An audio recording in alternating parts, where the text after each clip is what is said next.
You made the choice. You're going to hire a virtual assistant. Now what? Well, the first thing that you've got to do, and I've got, 5 things. I got 5 things I'm going to share with you today. 5 things, okay?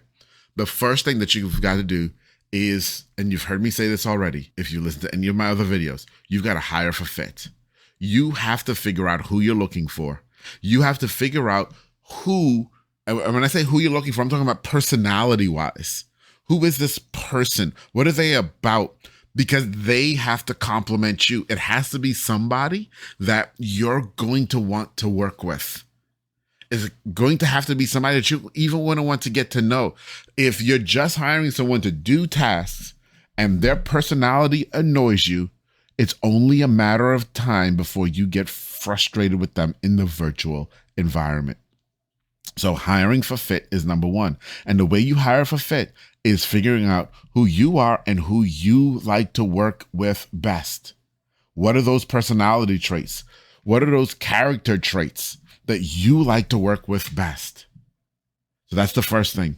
The second thing, after you figured out who it is you want to work with, is you got to figure out what they're going to do. What are the tasks? What are the tasks that you're hiring them for?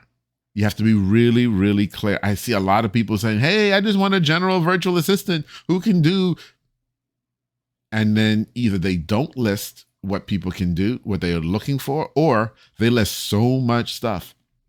I want you to walk my dog, check my email, answer my social media, do my sales calls, handle my client complaints, manage my calendar, pick up my kids from school, etc., etc., etc., etc., etc.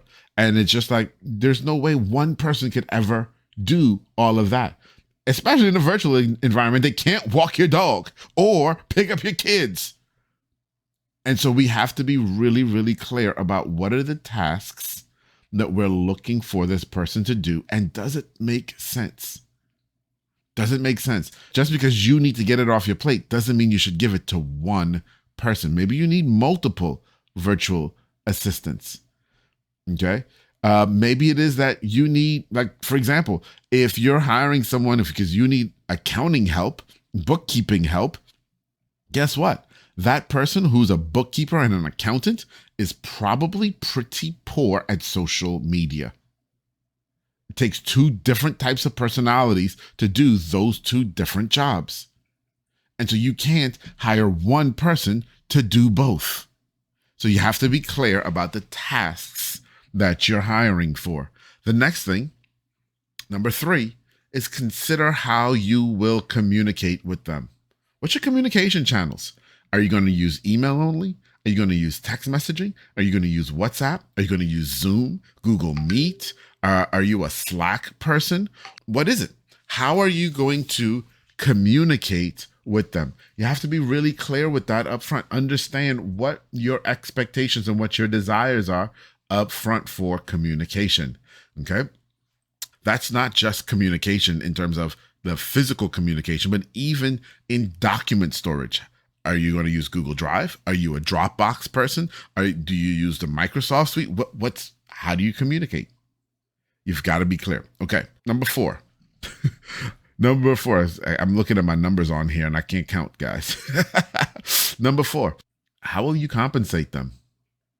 Before you start to hire someone, consider how you're going to compensate. And what I mean by that is, in the virtual environment, depending on where they are in the world, there may be different ways that you can pay them. Some people pay through PayPal. Some people pay through Wise. Some people pay through Remitly, etc., etc., etc. There are tons of payment services. You've got to decide which one you're going to use. Now, that answer may be taken out of your hands depending on the answer to number 5. And that is considering where you're going to post your job. There are tons of job boards, and I've done tons of reviews on the different job boards. You can click the card above to see some of those. There are tons of different places that you can go post your job. For example, if you post your job, say on onlinejobs.ph, and you're hiring someone from the Philippines, then when you hire that person, then you also have to figure out how to pay them, what service you're going to use to pay them.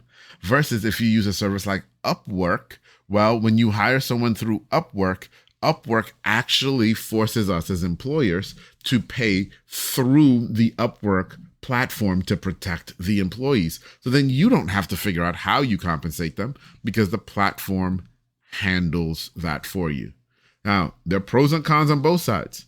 The big con with Upwork is they charge you a pretty hefty fee for that.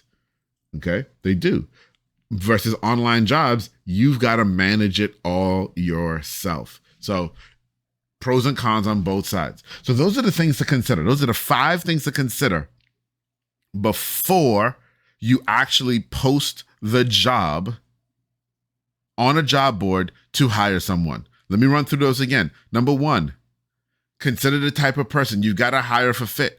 Who are you looking for that's going to fit well with you? Number 2, define the task. Know what it is you want them to do and make sure it's realistic for one person to do them. Number 3, consider how you will communicate with them.